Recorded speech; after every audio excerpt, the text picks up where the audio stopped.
হরে কৃষ্ণ। সুপ্রিয় ভক্তবৃন্দ, আগামী 19 আগস্ট মঙ্গলবার পরম পবিত্র অন্নদা একাদশী, আর এর পারণ পরদিন অর্থাৎ 20 আগস্ট বুধবার বাংলাদেশ সময় সকাল 5:36 থেকে 9:53 এবং পশ্চিমবঙ্গ সময় সকাল 5:15 থেকে 9:32 এর মধ্যে। মহাপবিত্র এই অন্নদা একাদশীর মাহাত্ম্য সম্পর্কে চলুন জেনে নেওয়া যাক। এই ভাদ্রবতী কৃষ্ণপক্ষিয়া অন্নদা একাদশীর মাহাত্ম্য ব্রহ্মবৈবর্ত পুরাণে বর্ণনা করা হয়েছে। মহারাজ যুধিষ্ঠির বললেন, হে কৃষ্ণ, ভাদ্র মাসের কৃষ্ণপক্ষের একাদশীর নাম কি? তা শুনতে আমি অত্যন্ত আগ্রহী।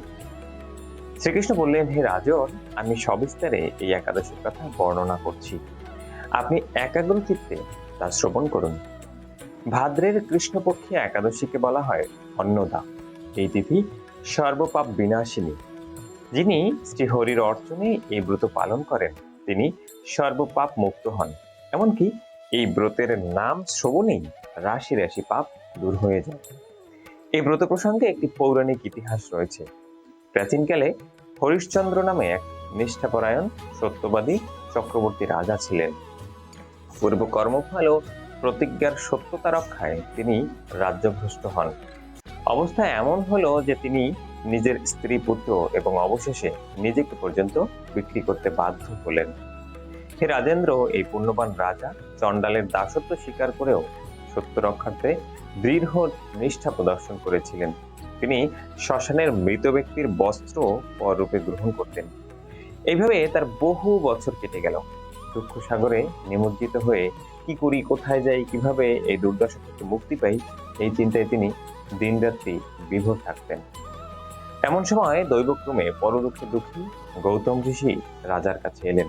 রাজা মণিকে দর্শন করে ভক্তি ভরে তাকে প্রণাম নিবেদন করলেন। করজোড়ে তার সামনে দাঁড়িয়ে একে একে নিজের সমস্ত দুঃখের কথা জানালেন। রাজার দুঃখের কথা শুনে মণিবর বিস্মিত হলেন। অত্যন্ত ব্যথিত হয়ে তিনি বললেন, হে রাজন, ভাদ্র মাসে কৃষ্ণপক্ষে একাদশী অন্নদা নামে জগতে প্রসিদ্ধা। আপনি এই ব্রত পালন করুন।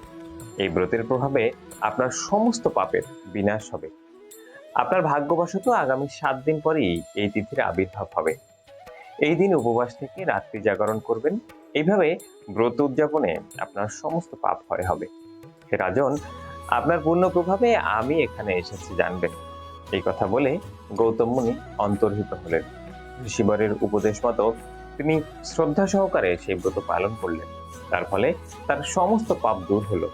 হে মহারাজ, এই ব্রতের প্রভাব শ্রবণ করুন।